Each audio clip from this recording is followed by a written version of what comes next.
Hello, this is Ellen Egan with mypublicspeakingskills.com. Thank you for joining me for another video in our series to improve your public speaking skills. What we're going to talk about today is your voice and voice control. Your voice is one of the most important tools that you have in public speaking.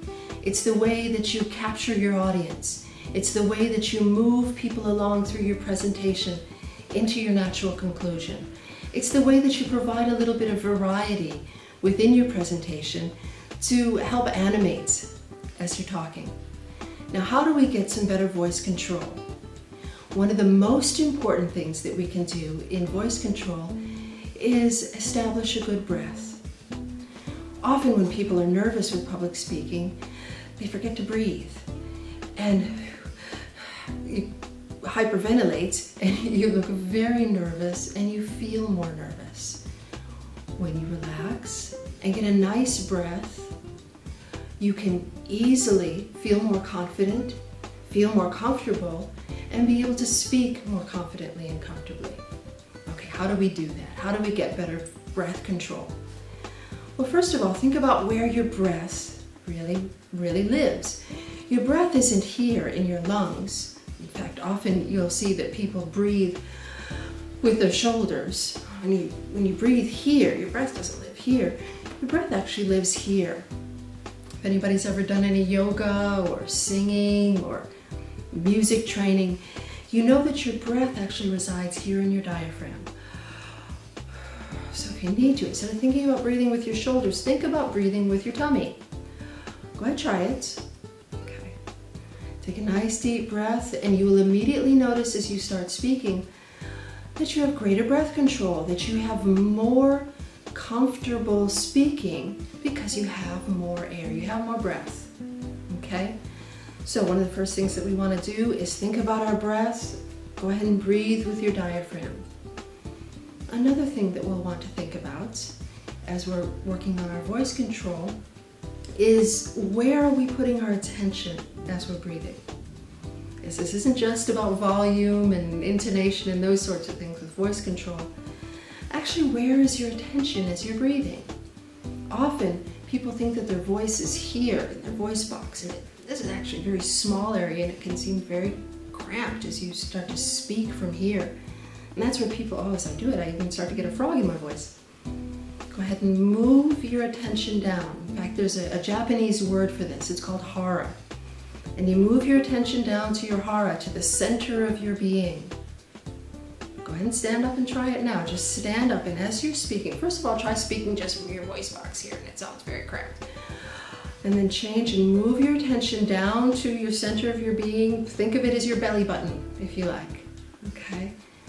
As you move your attention down to here, all of a sudden you'll notice that you get more relaxed. You get more comfortable. You're able to control your voice more easily. You can change the volume very easily. You can modulate your voice up and down more easily. You can change your pacing as you like. In fact, let's talk about that for a minute. Okay, we've got a nice posture here. We know that posture is very important for voice. Talked about that in another video. We want to make sure we're not slouched over, that nice and comfortable standing up. We have our attention and our breath is coming from here so that we have lots of nice voice control. And we're going to talk now about intonation. Now, intonation is where we're able to vary the pitch so that we can change, whether we're speaking very positively about something. We can change our volume very easily. We can change how we modulate, how quickly or slowly we speak, using things like intonation. And we will cover this more in detail in another video where we can do some exercises so that you can practice changing your pitch, you can practice changing your modulation. But for right now, let's just focus on volume. Okay, you're comfortable here, you have a nice breath. Go ahead and practice this. Practice speaking very softly. Make sure you still pronounce your words. And then take it a little bit louder. Imagine in your mind that you're taking it a little bit louder with every single sentence until you get louder and louder and louder.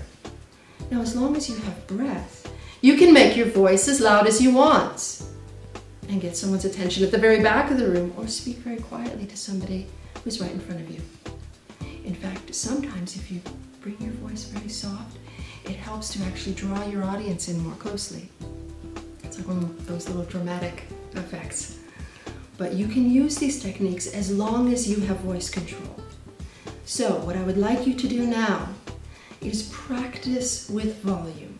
Go ahead and use the voice control techniques we've talked about today so that you feel comfortable, so you're breathing from the right place, and practice with different volumes. If you want, try it in different rooms. In a smaller room, what does your volume sound like? In a larger room, what does it sound like? Okay, once you've practiced that, let's do one more thing. Make a note to yourself before your next presentation. Go ahead to the room where you're going to speak and go and step up on the stage. Now, as you're stepping up on the stage, practice with different volumes within the room. Also, as you are speaking within that room, as we have a tendency when we're nervous to get softer and softer, I'd like you actually within your mind to imagine your voice filling every corner of the room. As you imagine your voice filling every corner of the room, you will naturally increase your volume. So as you are presenting, keep that image in your mind of your voice filling the room and capturing the attention of your audience. Go ahead and practice these techniques, getting more and more comfortable in improving your public speaking skills, and we'll move on to the next video. Thank you for joining me, Ellen Egan, with mypublicspeakingskills.com and our videos to improve your public speaking. Thank you.